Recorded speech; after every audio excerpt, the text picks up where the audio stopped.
QED.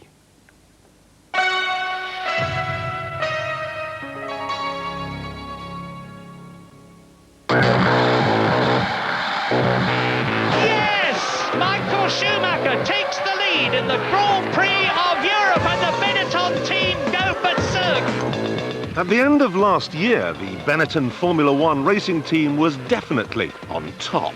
And Michael Schumacher wins in Japan to equal Nigel Mansell's all-time record of 9 wins in one season, to give Benetton the Constructors' Championship. And he said yesterday that that was his goal, and he's done it. A wonderful, wonderful day for Benetton. And look at them, joy unbridled.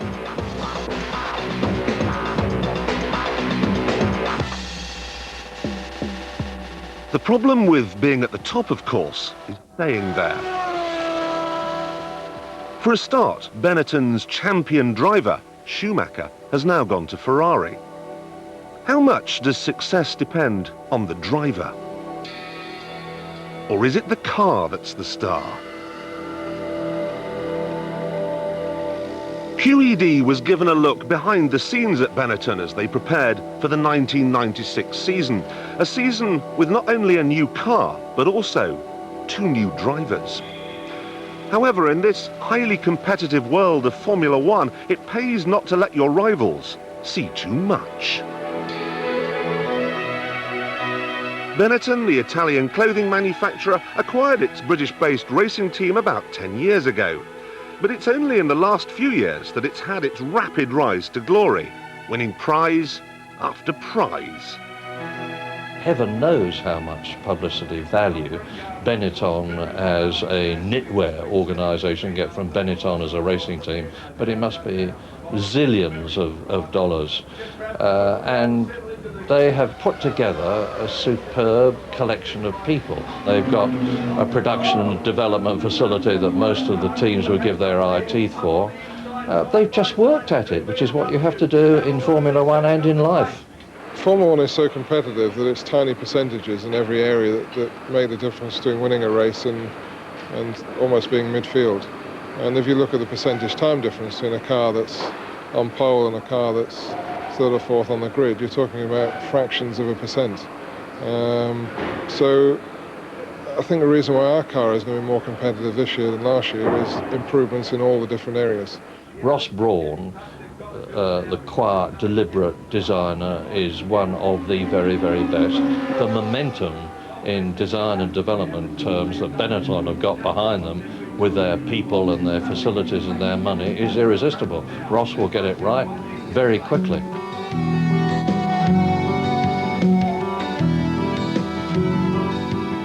Racing cars don't come cheap. A Benetton will set you back about £10 million. They're made from exotic materials like those used in the aerospace industry. Gone are the days of metal chassis. Now, it's carbon fibre. During the early 80s, we saw carbon fibre being used on Formula One cars, and that's made an enormous difference. I mean, the cars today are much safer, they're much stronger, much stiffer. Some of the alloys we're now using didn't exist 15, 20 years ago. Designing a racing car has its own special problems. Because of its huge acceleration, something apparently simple like getting the fuel into the engine isn't at all straightforward. For instance, in cornering, the fuel that's contained within the fuel tank will be almost vertical against the sidewall of the fuel cell. So you need to design a system that can cope with that. It's quite an important area of car performance, which I'm a little bit loath to go into too much detail, because it is an area where we think we have an advantage over our competitors. It's not only the fuel that gets pushed around in cornering.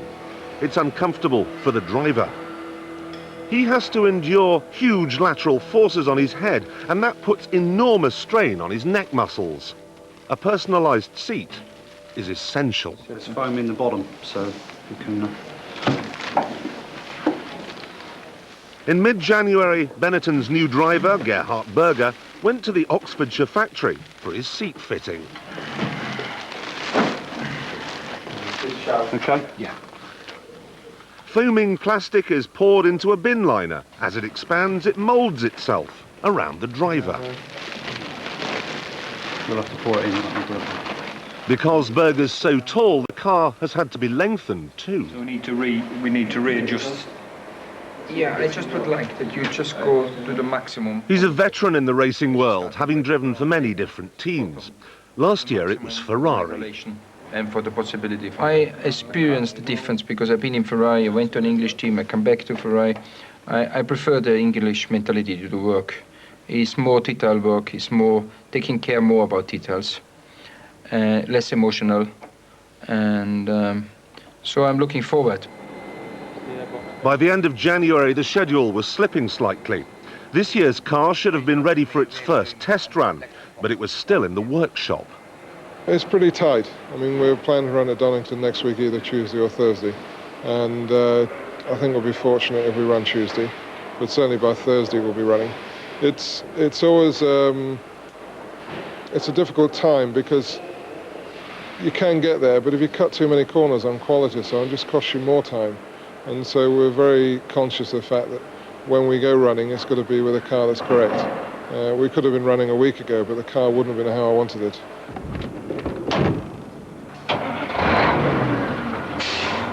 Having worked through the night, the team finally had the car ready early in the morning of the 2nd of February. For its first run, transporters took it not to Donington, which was covered in snow, but to Silverstone. We'll go as soon as we've got the tyres on. Okay. Here there was no snow, but the temperature was below freezing. As usual, the tyres had been heated with electric blankets, but the bitter cold could still have an adverse effect on the car's handling. Benetton's other new driver, Jean Alesi, was to be the very first person to drive the car. Like Berger, he too had moved over from Ferrari. His job today was to find out how well the new car would perform. We're obviously looking for normal sets of conditions, oil pressures, temperatures, reaction times of the hydraulics, the systems, and so on.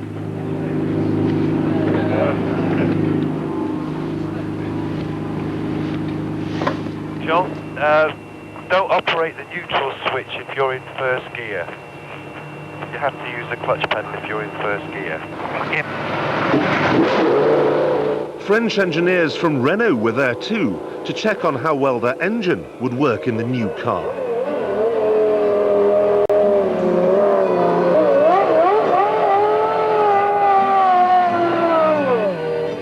The car was to have its press launch 3 days later, but on that cold February morning, they were still not sure just what would happen when it was run round the track for the first time.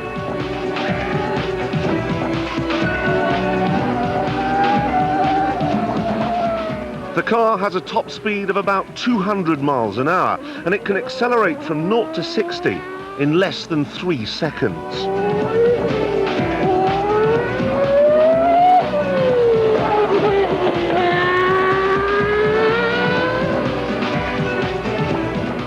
As it turned out, all the car's systems worked well, but in the freezing cold, the tyres didn't have enough grip.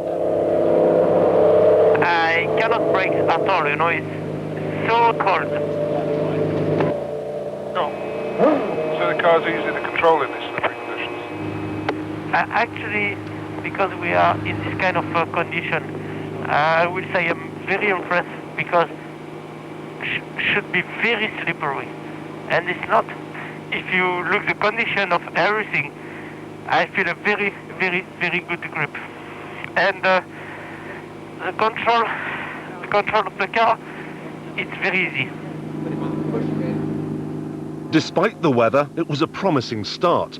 But the British are good at this. The majority of Formula One cars are built or designed in Britain.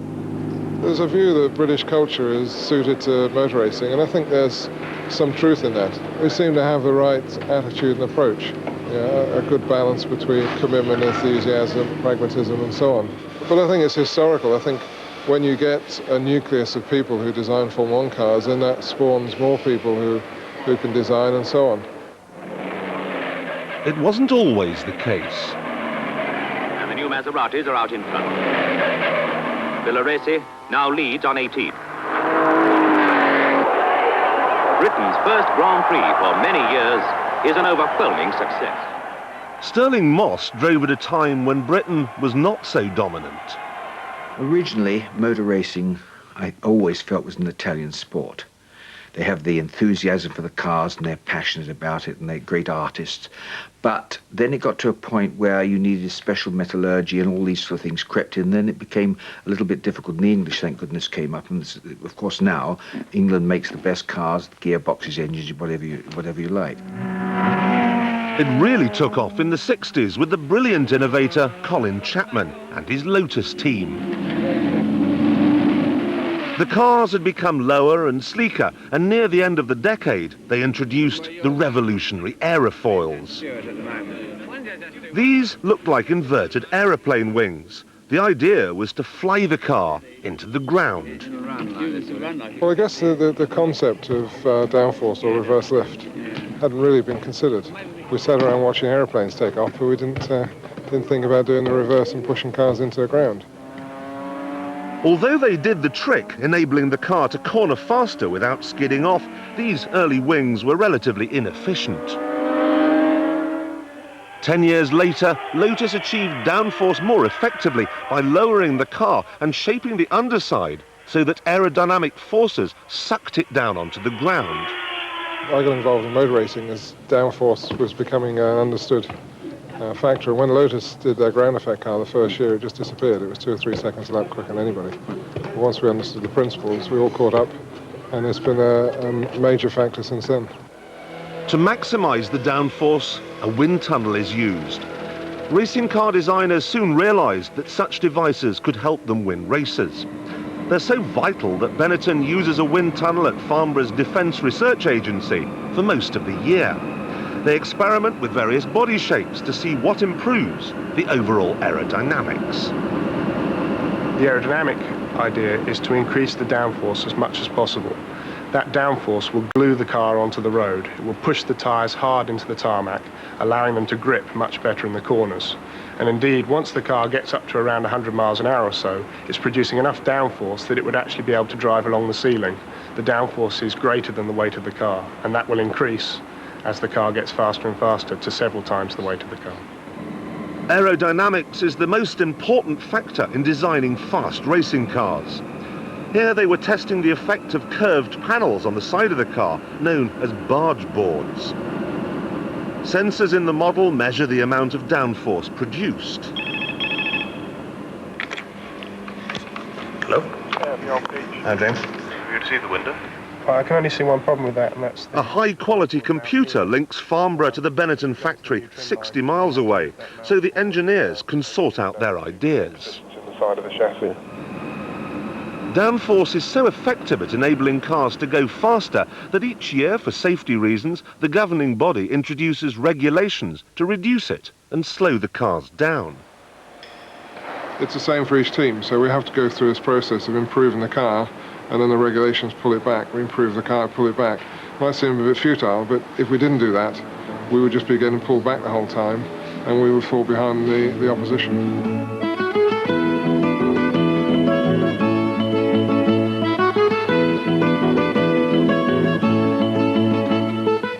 By mid-February, testing had moved to the warmth of Portugal.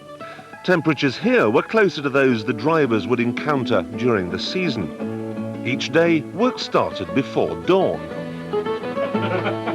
What are you doing? You are extraordinary, Phil. Out the bloody way, come on, move it. This is the BBC. You can't, what? You can't have the BBC, it's too early in the morning, go away! Pre-brief for today's programme. Arno, engine programme. Engine program today. First of all, still continuing working on idle control. It's really you to tell us if you feel something. Testing is done to check the effects of various modifications. One change that all the teams have had to adopt this year is the raised sides at the rear of the cockpit. This is to protect the driver, but when Berger first drove the car, they discovered there was a problem. Okay for the run. The air intake to the engine is the hole just above the driver's head. The engine needs a smooth supply of air to work properly, But those raised side panels and Berger's helmet were causing turbulence. You have the engine inlet just on the top of your head, and once the engine is running, you have different pressures and different airflow, and that affects the whole area here. And if you do it in the wind tunnel, you don't have an engine running, you have just the normal airflow. So basically you have to do on the circuit some fine-tuning for the engine performance. Fine-tuning meant altering the shape of those side panels until the turbulence disappeared.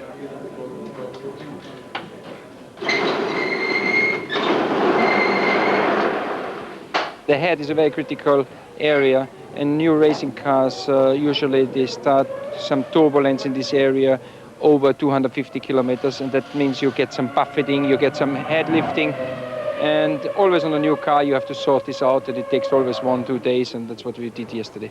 We find a good solution, and it's fine.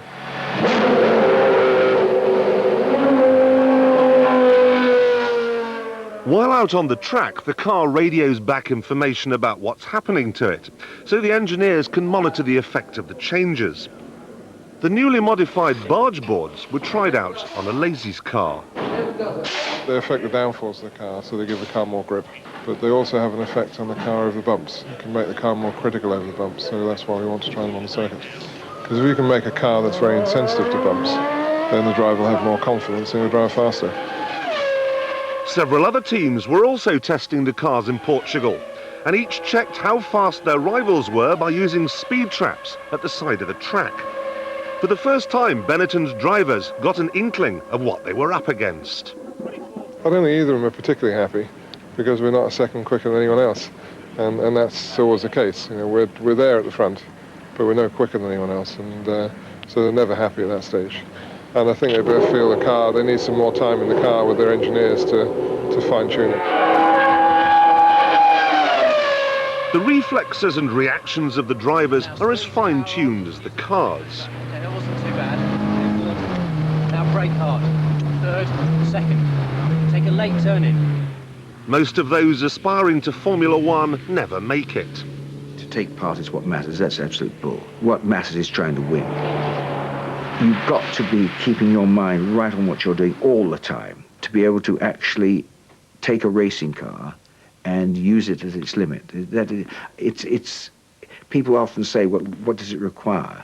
It requires not, people think it's bravery. Bravery is its first relation to stupidity. It doesn't require that. It requires a knowledge and understanding of the vehicle. You've got to have a very good interpretation of the message the car gives you.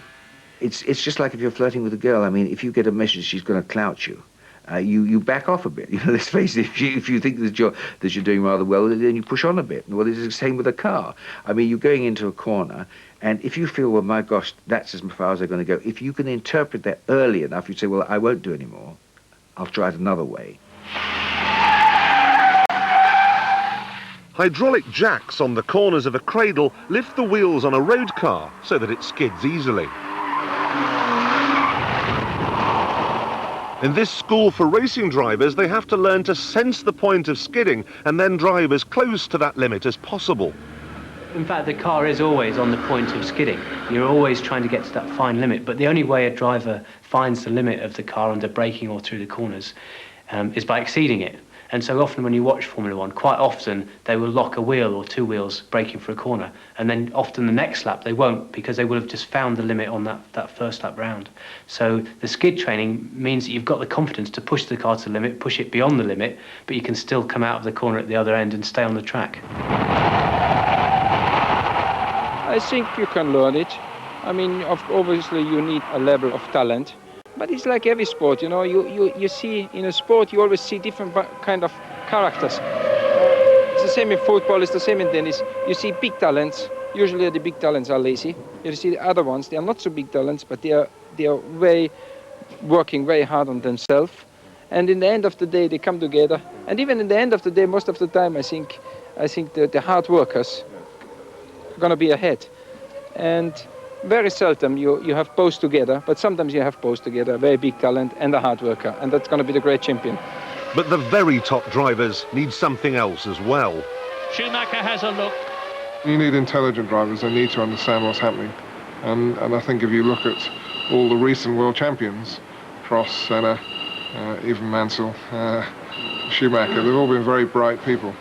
And I think you need to be intelligent to win world championships.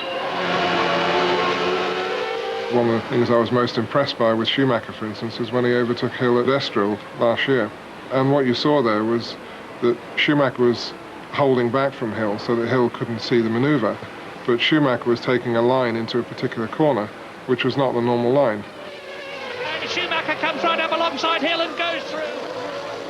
That part of the track was dirty and dusty, and he was basically cleaning that bit of the track. He was getting it ready for his manoeuvre. So then when he got up to Hill and used a bit of track Hill wasn't expecting him to use, then it was already, he knew how slippery it was, it had been cleaned a little bit. And that's a thinking driver, that's a guy who wins world championships. Melbourne, Australia, and the first Grand Prix of the season.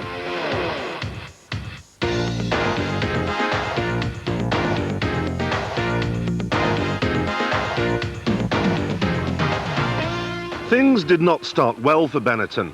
In early morning practice, Alesi's engine failed and he spun off the track. The car was brought back to the garage for repairs. With only a few hours left before the qualifying session in the afternoon, the team had to work quickly to replace the engine and repair the car.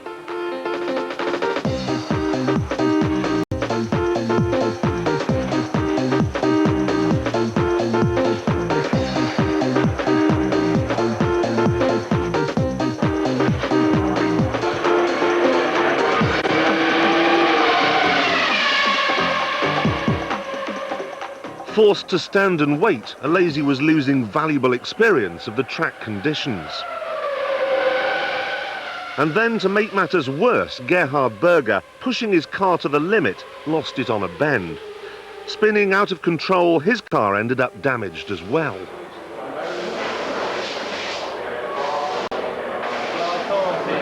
okay, yeah? Yeah, no problem.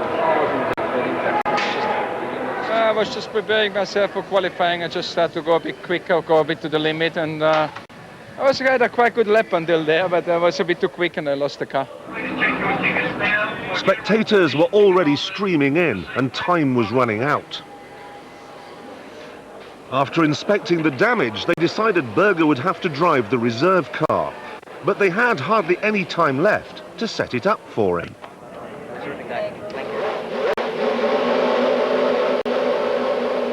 They made it. Just. By the time the qualifying session was due to start, the cars were ready. But both drivers had missed valuable hours of practice. And going out now is the Benetton Renault of Gerhard Berger, who crashed this morning. All the drivers had 12 laps in which to drive as fast as possible around the circuit. The driver with the fastest lap time got the coveted pole position, or first on the starting grid. Perhaps because of that lack of practice, both Alesi and Berger did not do so well as expected. They were 6th and 7th. They would have to work hard during the next day's race, but they were still in with a chance. I think we'll be in better shape for the race because we've got the warm-up to come, and hopefully we can have a good program tomorrow morning. If we have no problems tomorrow, then I think we can have a good race.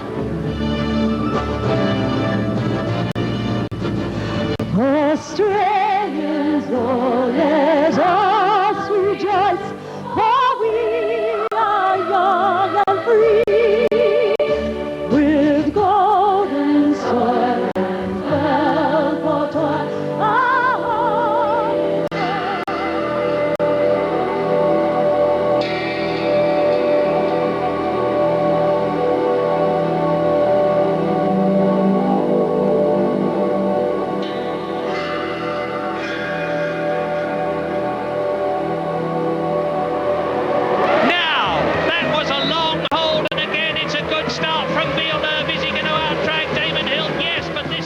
Alesi and Berger now had 58 laps in which to attempt the immensely difficult job of overtaking the front runners. and you ride with Jean Alesi, looking at the Ferrari of Eddie Irvine in front of him. Jean Alesi, ex-Ferrari driver, chasing this year's Ferrari car, and Alesi is settling down with Benetton extremely well. I've just been talking to Pat Simmons, his race engineer, and Alesi, who has this rather hysterical image, is actually a much calmer man, Pat says, than you would think.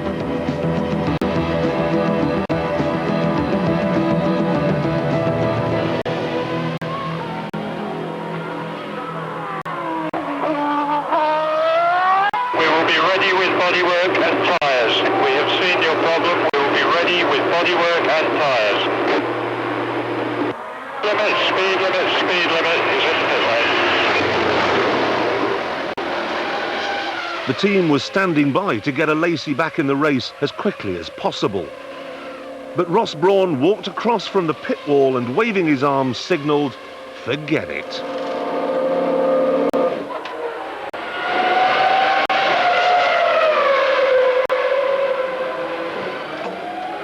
As far as Alesi was concerned, it was the end.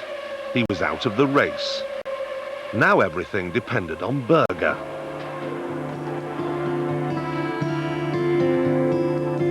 Berger in 7th place and Mika Salo in the Tyrrell as they go into turn 1. There's the Austrian Gerhard Berger. Schumacher has rejoined the race in 4th place, ahead of the battle between Mika Häkkinen for 5th against Rubens Barrichello and Gerhard Berger. The three of them are still together, 4th, 5th and 6th.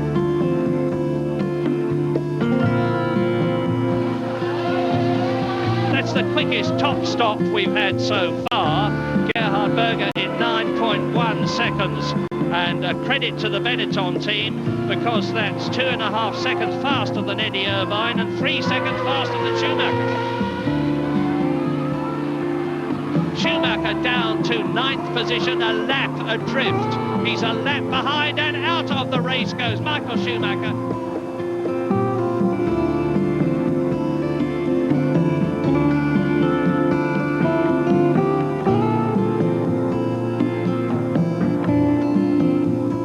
And Damon Hill crosses the line to win the Australian Grand Prix. The crowd know a good winner when they see one, and Damon Hill is that man. Berger finished 4th. Good, but not as good as was hoped for.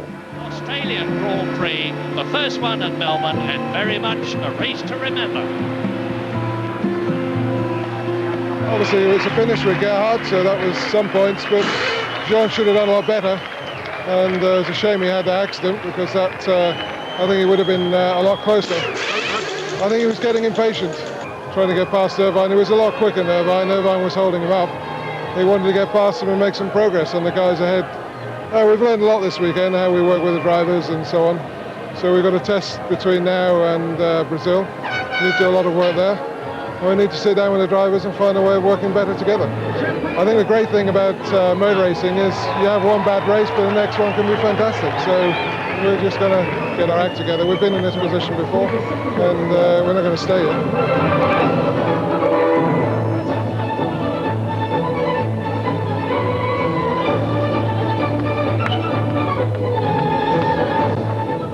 In the 5 Grand Prix races since Melbourne, Benetton has come 2nd in Brazil and 3rd in Argentina and San Marino.